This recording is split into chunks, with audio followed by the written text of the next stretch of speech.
మీరెప్పుడొచ్చారు? ఇప్పుడు వచ్చాం.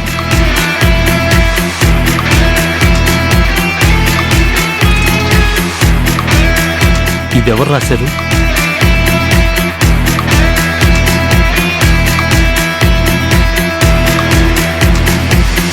తెలీదు నాన్న.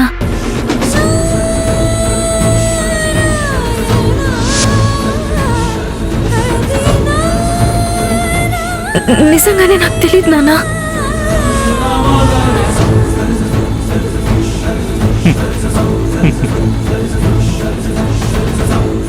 నీకు తెలియకుండానే నీ బుక్లో రాశారా? అందులో ఏం రాసిందో నేను చెప్పరా?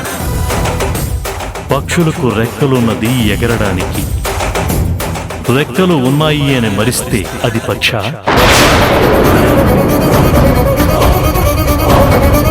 ఇక్కడ పక్షివి నువ్వేనని అర్థమవుతోంది.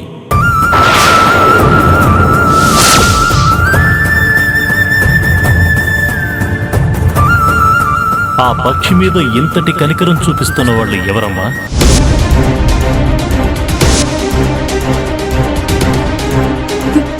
నిజంగానే నాకు తెలియదు నాన్న. సరే, ఎవరో రాశారు, అది నీకు తెలియదు.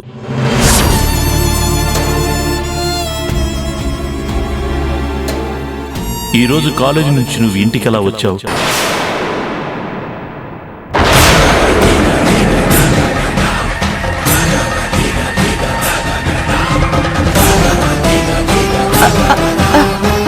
అది నాన్న. సుబ్బు ఆటోలో నిన్ను రమ్మన్నాడు. ఆటోలోనే వచ్చావా?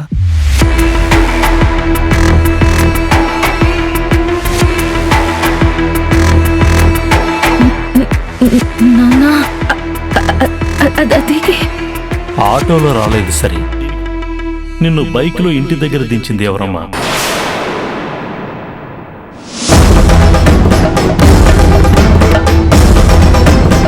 అతను కూడా నీకు తెలీదా?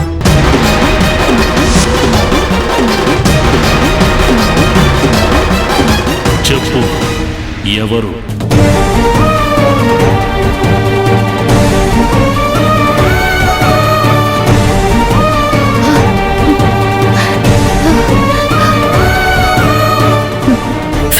ఫ్రెండ్ నాన్న.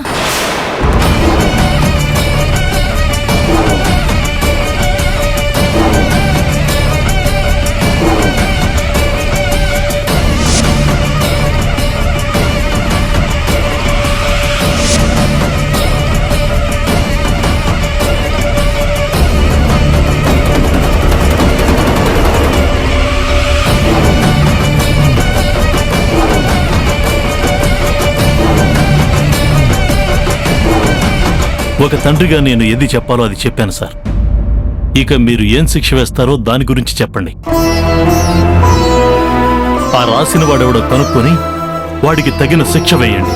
మీరు వేసే శిక్ష మిగతా పోకిరి విధవలందరికీ భయం పుట్టేలా ఉండాలి. శ్రీనివాస్ గారు, ఇలాంటి చిన్న చిన్న విషయాలన్నీ కాలేజీ పిల్లల మధ్య కామనే. ఏం చెప్తున్నారు సార్ మీరు? ఇదేమైనా చిన్న విషయమా? మీ కాలేజ్ ఆవరణలో విద్యార్థుల మధ్య ఏం జరిగినా ఇలాగే నిర్లక్ష్యంగా వదిలేస్తారా? కాలేజీ ఉన్నది ఎందుకండి? పిల్లల విద్యాభ్యాసానికి. అది కాకుండా ఇంకేం జరిగినా అది తప్పే.